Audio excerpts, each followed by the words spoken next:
Are we live? Hello, everyone. Welcome to the second monthly live by the MindSmith. I'm Dr. Satyen Sharma, and today we will talk about self esteem. Self esteem is a judgment or self evaluation of our work, our worth, our goodness, and how we feel, how we are doing in areas of our life, and how which we rate as important. Simply put, self esteem is a reflection of how we see ourselves and our sense of worth. But why did humans evolve this fundamental need to hold a certain view about themselves? Well, the answer lies in how we evolved. Self esteem is crucial, not only to our sense of who we are, but also to our development as children and the relationships which we form as adults.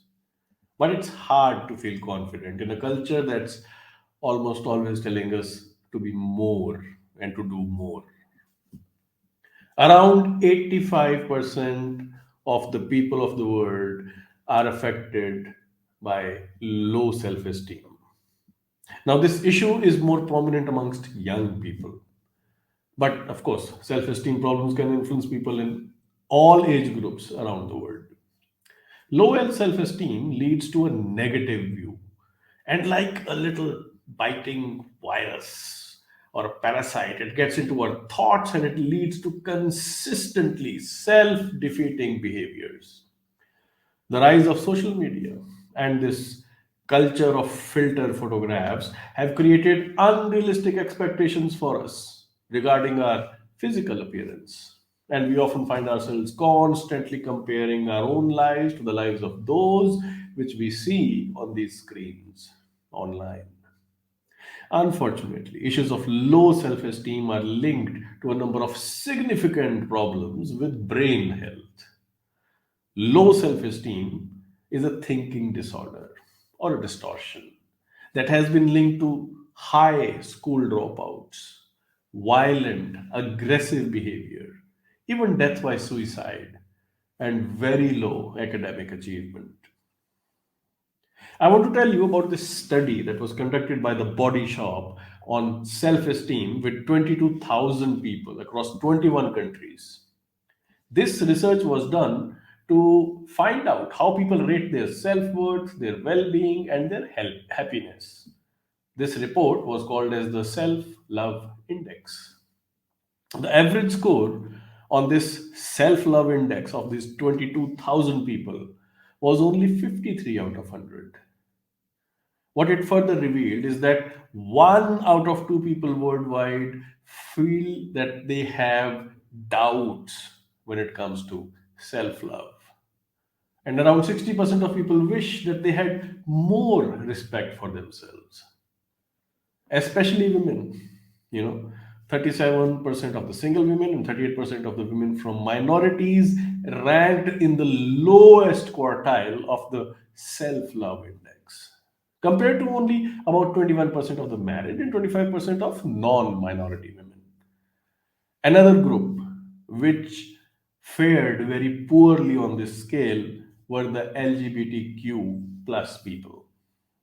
This entire demographic scored much more poorly on self love and self esteem. And it showed consistently to be living only in the bottom 25% of all the people that were scored in this study. Around 50% of what we are is what we inherit, and the rest is what we make of ourselves. But don't just interpret it as who we are. It's not fixed at birth. You have a certain genetic lottery, yes, but nothing is written in stone because we have human scope. And this enormous scope for growth, development, and change is uniquely what makes us human. The environment is crucial, of course.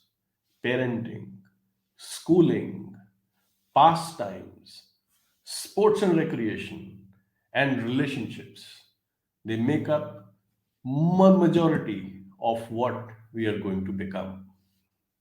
Another survey the G Hair 2021, said that 85% of women do not consider themselves to be attractive. Ladies, what are we missing here? More than half the women did not believe that other people liked them. Only one in five women felt confident in their skin. Two-thirds of women in the study also said that they do not feel confident in their jobs. When we talk about self esteem, of course, social media needs to be discussed. A 2017 Young Health Movement report found that about 70% of people would support having a pop up warning on social media warning them about excessive use due to their impact of social media on self esteem. The popularity of social media sites is incredible, of course. It offers a portal into the lives of the rich and the famous, friends, family, colleagues, and their written thoughts, their opinions, and of course, their photographs. The all pervasive selfie, especially among young women, appears to be linked to higher self objectification levels and lower self esteem. We are not objects. We are supposed to change. We cannot always look perfect. Instagram is the biggest offender here, the most problematic social media platform for self esteem issues. Around 68% of young people even said that they would like to see social media platforms like Instagram highlight when photographs have been digitally manipulated. But then that would be most of them, no? Self esteem is crucial, not only to our sense of who we are, but also to our development and our relationship as children and as adults.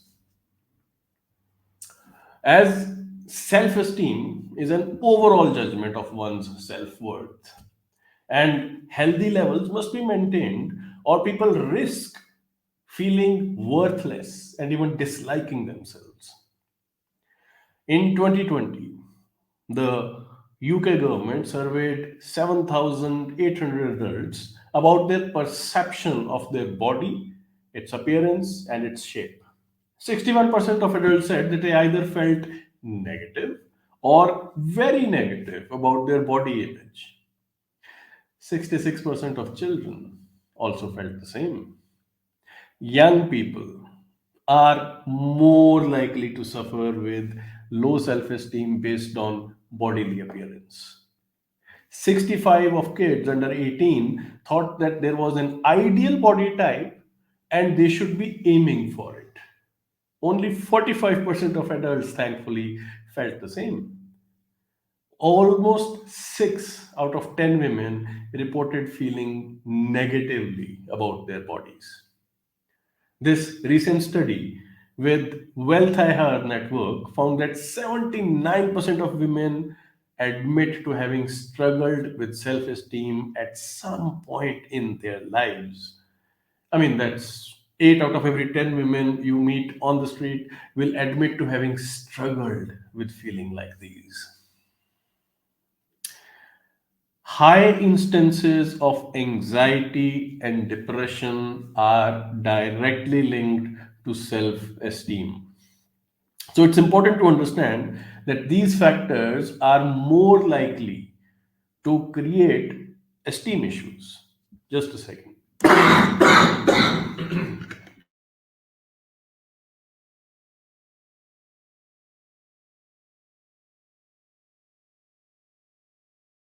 Low self esteem can lead to poor academic performance. It may also affect how well an individual interacts with others at school. In a study of Vietnamese high school students, nearly 20% were found to have low self esteem with no major difference between girls and boys. I think that was a cultural difference which we saw. In addition to being bullied, students with poor self esteem are also more likely to bully others. This behavior, if left unchecked, can quickly spiral out of control and become a potentially dangerous conduct disorder for everyone involved. On a positive side, self esteem has some direct correlation with potential earnings.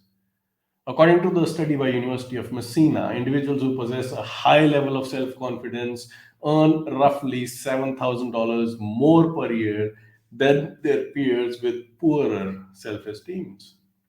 This $7,000 wage gap was only from the blue collar jobs. In white collar jobs, this high self esteem may actually make you 28,000 more dollars annually as opposed to those colleagues who lack confidence.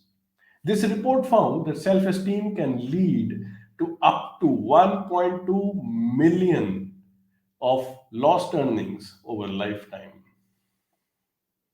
While self esteem issues can influence anyone, studies are showing that a rising number of cases involve children struggling with this self esteem issue.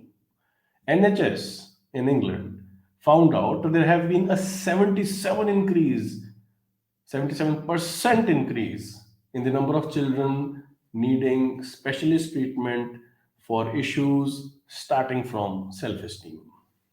The report looked at 4 lakh plus under 18-year-old referred to the NHS for suicidal thoughts, self-harm, and other such issues. The government had to plan for the induction of 400 plus mental health teams designed to support schools by 2023. It takes about half of a woman's life for them to gain the amount of body positivity as a teenage boy has. The majority of women who feel body positive are between the ages of 35 to 55. Approximately 90% of teen girls get shamed for their body shape or size. The lockdown recently hasn't been very kind on our self esteem. About 50% of adults and about 60% of people under the age of 18 reported that the lockdown had made them feel worse about their appearance. And these facts, why I am telling you these, to simply remind you that you are not alone. It's important for all of us to remember that we are a work in progress. We go through different phases of life. With each phase come new challenges as well as new discoveries about ourselves.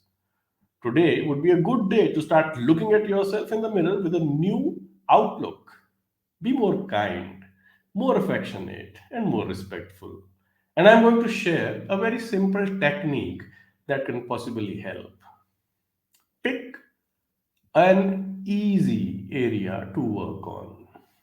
First, identify a specific belief or some area of your life that you want to work on in feeling better about. This might be recognizing your competency at work, knowing how valued you are in your friends group, or believing that you have the ability to take the next step in your professional dreams. I would recommend starting with a small belief, conquering that, and then slowly working your way up. It's going to be much easier to change minor beliefs involving low self-esteem than major beliefs that have been ingrained in brain and hammered in for a longer period of time. Recognize these obstacles. After you have your identified your area to work on, summarize it in one sentence why this area is hard for you to feel good about yourself. Outline the reasons why you believe that this self-defeating thought occurs, and then identify the positives. Recognize the positives about yourself on the other side of the debate. Positives can be really hard to identify, it will not come to you naturally. But do make an effort. If it comes easily, then you probably wouldn't be listening to me at this hour. But we can do it. Play the devil's advocate. Start debating these self defeating, criticizing, negative thoughts which you have in your head. And find a certain balance, which is really important. Ask yourself what your best friend or a supportive loved one would say to you. Even better, ask them personally, what do you like about me? And repeat that particular thing which people report. Challenge yourself to notice that when you are doing good things, you add them to this list. Again, start small. Positives don't need to be earth shattering, they just need to be positive. Google certain things. Everything's on the internet these days. I'm sure there are countless lists that you can create with the help of these tools and brainstorm the positives. I think this is what I would like to sum up tonight about what you are trying to teach your brain. Ask yourself, what is the lesson I want to teach my brain today? Start with something small. If you made a mistake, learn to forgive yourself. If you did something good, reward yourself, praise yourself. Tell yourself that what I do produces good work and my boss and my clients value it. Repeat this little mantra 10 times a day. Set a reminder on your phone. Text yourself something positive. Write it on the mirror. Make a habit to think of it as you eat your breakfast or drive to work in the morning. Read a note card at least 10 times a day, complimenting yourself. However, you do it, just make sure that you think it with purpose and intent repeatedly several times in a day. When you make this a habit, you'll be able to slow down your brain and act more intentionally. On that note, I'll see you next month with a new topic. Good night, everyone. Signing off.